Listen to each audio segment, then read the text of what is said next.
He says, how do I make up with my friend who stopped being friends with me because I dated his ex? Oh, man. Want to clarify, I'm asking for a friend. That's the part. That's why I laughed, because I saw it just asking for a friend. How do I? How does one? So, I mean... It says dated or hooked up with? Dated. So they had an ex-girlfriend and you're dated or dating? Past. Dating. You're dating. I guess it's in the past. Dating. It sounds like it's in the past. Well, that's going to be easier, honestly. Yeah. That's easier to reconcile. Sure. So it sounds like... So here's what I would sit down and start with is... start with an honest postmortem of what happened. And where I suspect you have to wind up at is you were so excited, lonely, and desirous that you...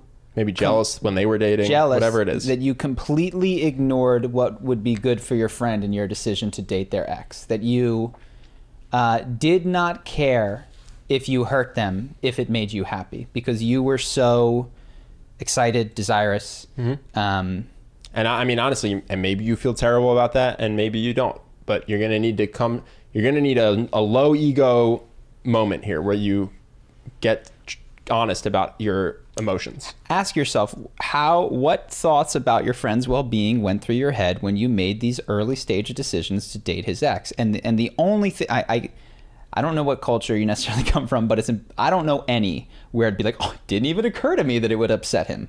Like what it probably was, oh, I knew this would be terrible for him. And yeah, I didn't care. I wanted what I wanted so badly that I didn't care. So if that's the case. Because of something, loneliness, insecurity, desire, lust, whatever it is. But I would identify that too.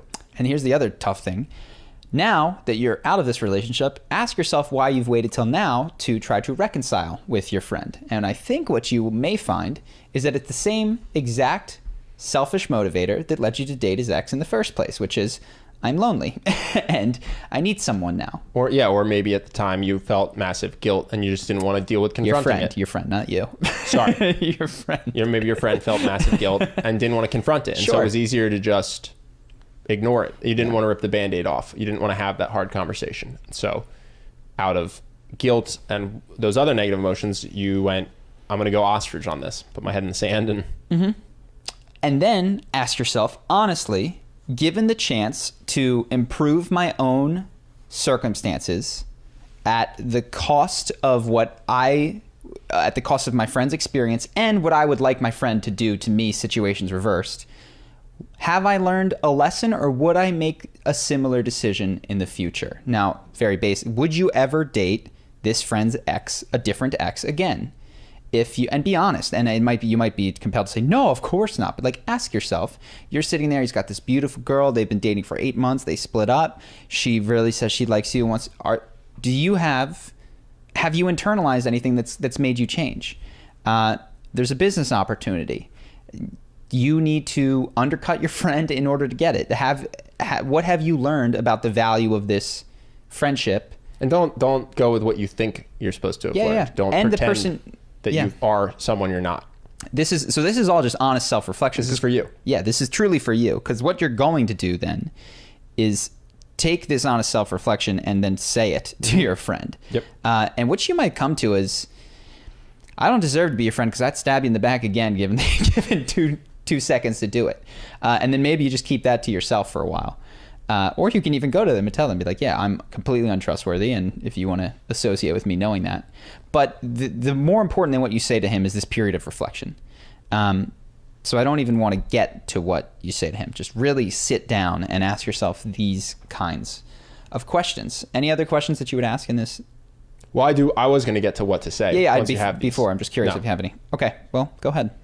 So yeah, then what I would say is you get with the friend and you have an honest, emotionally vulnerable conversation where you don't try to excuse what you did. You don't try to make yourself the good guy. Don't try to persuade. Yeah, I think that's the other thing. The only thing you can do here is kind of confess your sins, which is to say, if you do feel badly, to go, listen, man, I fucked up.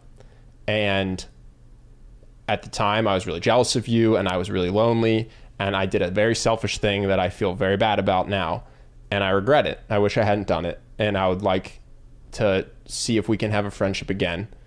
I'm gonna even start by like asking your forgiveness. Yeah, you know? sure. Like, sure, yeah. I want to, and say like this is, and I'm not excusing it. I'm just explaining where I was, and it is inexcusable. And I would just have a honest, vulnerable conversation where you come out and you show where you were mentally that led you there, and you admit that's not an excuse. It doesn't justify it.